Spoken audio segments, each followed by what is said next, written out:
When we study the building, we can use primary sources. There are a great many of them available. When I study the building, the first thing I turn to is the writings of Procopius, who was the official historian of the Emperor Justinian, the patron of the building originally.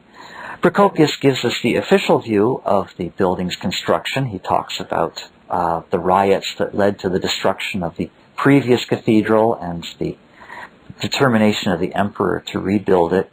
He gives an interesting, if not entirely comprehending account of the construction.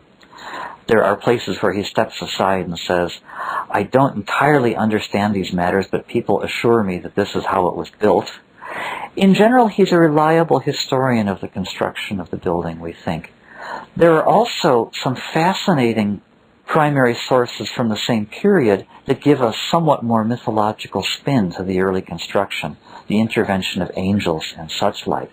Those are interesting as well. They tell us about the popular understanding of the building's significance in its own time.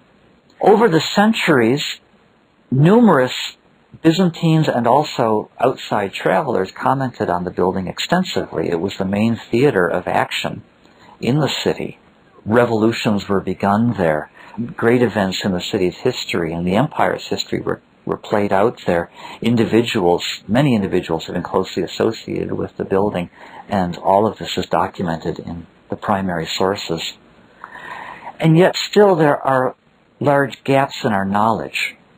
There are some periods, for instance, the iconoclast period of the 8th and 9th centuries, where we have only spotty primary sources remaining to us, which is a little frustrating to the architectural historian because it also seems from studying the fabric of the building that major alterations were carried out then.